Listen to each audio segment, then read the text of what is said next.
ഇന്ന് ആലങ്കോട് എത്തിയിരിക്കുമ്പോൾ ഏകദേശം 12 കിലോമീറ്റർ നടന്നാണ് ഇവിടെ എത്തിയിട്ടുള്ളത്. തീർച്ചയായും ഭാരതീയ ജനതാ പാർട്ടിയുടെ സ്വാധീനം എന്താണ് എന്ന് കഴിഞ്ഞ കാലങ്ങളിൽ ഈ പാർട്ടി കൊടുവ പഞ്ചായത്തിൽ ഉദിച്ചുയർന്നത് ഈ മണ്ണിൽ നിന്നാണ്. നമ്മുടെ എല്ലാം പ്രിയങ്കരനായിട്ടുള്ള ആരാധനായിട്ടുള്ള നേതാവ് ഗംഗാട്ടൻ, അദ്ദേഹം വളർത്തിയെടുത്ത പുത്രന്മാരാണ് ഇന്ന് ഈ പാർട്ടിയെ നയിക്കുന്നത് എന്ന് ഓർക്കുമ്പോൾ അദ്ദേഹത്തിന്റെ വിയോജിപ്പിൽ അദ്ദേഹം നമ്മളെ വിട്ടുപോയിട്ടുണ്ടെങ്കിലും അദ്ദേഹം ഈ പാർട്ടിയുടെ ഹൃദയത്തിൽ തന്നെ ഉണ്ട് എന്നതിന്റെ അടിസ്ഥാനമാണ്. അദ്ദേഹം ഭാഗ്യ വിത്ത് പാഴായിട്ടില്ല എന്നതിന്റെ ഉത്തമ ഉദാഹരണമാണ് നമ്മളെല്ലാം ഇവിടെ വന്നിരിക്കുന്നത്. തീർച്ചയായിട്ടും നമുക്കെല്ലാം അറിയാം, കൊടുവ പഞ്ചായത്തിൽ വലിയൊരു രാഷ്ട്രീയ മാറ്റം നടന്നുകൊണ്ടിരിക്കുന്നുണ്ട്. അതിന്റെ പരിവർത്തനം എന്ന രീതിയിലാണ് ഈ പദയാത്ര ഇന്ന് ഇവിടെ എത്തിയിട്ടുള്ളത്. തീർച്ചയായിട്ടും പതിറ്റാണ്ട് കാലമായിട്ട് CPM ഭരിക്കുന്ന ഈ പഞ്ചായത്തിൽ എന്ത് വികസനം നടത്തി എന്ന് ചോദിച്ചാൽ അവർക്ക് പറയാൻ മറുപടിയില്ല എന്നുള്ളത് തന്നെയാണ് യാഥാർത്ഥ്യം. നമുക്കറിയാം, അവര് പറയുന്ന പദ്ധതികൾ കൊടുമ്പ് പാളയം നിവാസികൾക്ക് പാലം നിർമ്മിച്ചു കൊടുത്തു എന്നാണ് CPM പറയുന്നത്. ഞാൻ ചോദിക്കട്ടെ, ഇവിടെയുള്ള അമ്മമാരും ഇവിടെയുള്ള ആളുകളും CPM-ന്റെ അനുഭാവികളും ആ പാലം ഒന്ന് പോയി നോക്കണം. 4 തൂണ് നാട്ടി വെച്ചിട്ട് വർഷം 5ആയി. അതെല്ലാം പോട്ടെ, പാവപ്പെട്ട ജനങ്ങൾക്ക് മുല്ലേരിയിൽ ഒരു ഫ്ളാറ്റ് നിർമ്മിച്ചു നൽകി എന്നാണ് പറയുന്നത്. 2018 തറക്കല്ലിട്ട് ഇന്ന് പണി നടന്നുകൊണ്ടിരിക്കുന്ന ഫ്ളാറ്റ് 7 വർഷമായി.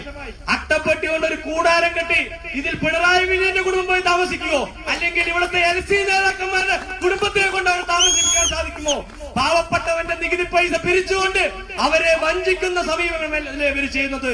അതുപോലെ നിങ്ങൾക്കറിയാം, നിങ്ങളുടെ വാർഡിലെ റോഡുകൾ, ഒരു റോഡിലേക്ക് കടന്നു പോകാൻ പറ്റാത്ത സാഹചര്യമാണ് ഇന്ന് നടന്നുകൊണ്ടിരിക്കുന്നത്. ഒരു ഭാഗം, ഒരു CPM-ന്റെ ഒരു പ്രദേശം തെരഞ്ഞെടുപ്പ് ബഹിഷ്കരിച്ചിരിക്കുകയാണ്. ഈ വാർഡിൽ അവർ വോട്ട് ചെയ്യാൻ പോകില്ല എന്നാണ് പറയുന്നത്. അത്രമാത്രം അകപ്പതിച്ചു പോയ ഒരു ഭരണമാണ് ഇന്ന് കൊടുമ്പിൽ നടക്കുന്നത്. ഒരു മൂർച്ച, നമുക്കറിയാം, പാടത്ത് പണിയെടുക്കുന്നവന്റെയും പാവപ്പെട്ടവന്റെയും പാർട്ടിയാണ് എന്ന് പറഞ്ഞ് കൊടുമ്പിൽ വിത്തുഭാഗി വളർന്നു വന്ന കമ്മ്യൂണിസ്റ്റ് പാർട്ടി ഇന്ന് മൂർച്ചകളുടെ പാർട്ടിയായി മാറിയിരിക്കുന്നു എന്നതിന്റെ ഉത്തമ ഉദാഹരണമാണ്. കനാലി തൊട്ട് കൊടുമ്പ് വരെ നിങ്ങൾ നോക്കണം. പല കാർഷിക സ്ഥലങ്ങളും KL നൽകി, മന്ത്രിയുടെ സ്വാധീനത്തോടുകൂടി KL നൽകി കോടികൾ കയ്യിലാക്കി. ഇന്ന് CPM-ന്റെ നേതാക്കന്മാരുടെ ആസ്തി ഒന്ന് പരിശോധിക്കണം. കോടികളാണ്, ഞെട്ടിക്കുന്ന കോടികൾ. ഇന്ന് CPM സീറ്റ് ചർച്ച നടത്തുമ്പോൾ അവരുടെ കുത്തക മുതലാളിമാർക്കാണ് ആ സീറ്റ് പൈസയ്ക്ക് വേണ്ടി വിറ്റുകൊണ്ടിരിക്കുന്നത്. അത്രമാത്രം അകപ്പതിച്ചു പോയി ഈ പാർട്ടി. ശബരിമല വിഷയം നിങ്ങൾക്കറിയാം. സ്വർണം കട്ട് ഇനി അമ്പലങ്ങളിൽ എല്ലാ സ്വർണങ്ങളും വെള്ളി ആഭരണങ്ങളും അമ്പലത്തിലെ കിണ്ടികളടക്കം മോഷ്ടിച്ചു കഴിഞ്ഞു. ഇനി അവർക്ക് മോഷ്ടിക്കാനുള്ളത് ജോയ് ആലുക്കാസും മലബാർ ഗോൾഡും മാത്രമേ ഉള്ളൂ. അത്രമാത്രം സ്വർണം കട്ടൊരു പാർട്ടി ഈ മാർക്സിസ്റ്റ് പാർട്ടിയായി അകപ്പതിച്ചു പോയി എന്നതിന്റെ സത്യം നിങ്ങൾ മനസ്സിലാക്കണം. നമ്മളെല്ലാം വോട്ട് വാങ്ങി നമ്മുടെ എല്ലാം നികുതി പൈസ പിരിച്ച് ഈ പാർട്ടി അധികാരത്തിലേറി 10 വർഷം പിന്നിടുമ്പോൾ എന്താണ് ഈ നാട്ടിലെ ജനങ്ങൾക്ക് വേണ്ടി ഈ പാർട്ടി ചെയ്തിട്ടുള്ളത്?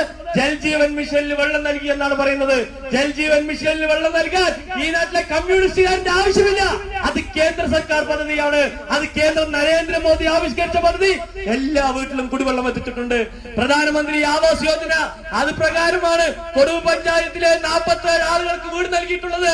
ഒരു വീടെങ്കിലും ലൈഫ് മിഷനിൽ നൽകിയെന്ന് CPM-കാർക്ക് തെളിയിക്കാൻ സാധിക്കുമോ? ഇല്ല. ഈ ചരിത്രം ഇവിടെ രചിക്കാൻ പോകുകയാണ്. ഈ പദയാത്ര കൊടുമ്പിൽ സമാപിക്കുമ്പോൾ ഈ തിരുവാലത്തൂർ ആലങ്കോടിന്റെ മണ്ണ് എന്ന് പറയുന്നത് എന്നും കാവിക്ക് വേരാട്ടമുള്ള മണ്ണാണ്. ഈ മണ്ണിൽ നിന്നും പടർന്നതാണ് കൊടുവ പഞ്ചായത്തിലെ ഓരോ BJP പ്രവർത്തകന്റെയും ആവേശം. അത് ഗംഗാട്ടൻ നൽകിയ ഊർജമാണ്. ആ ഊർജം ഈ തെരഞ്ഞെടുപ്പിൽ പാഴാകില്ല.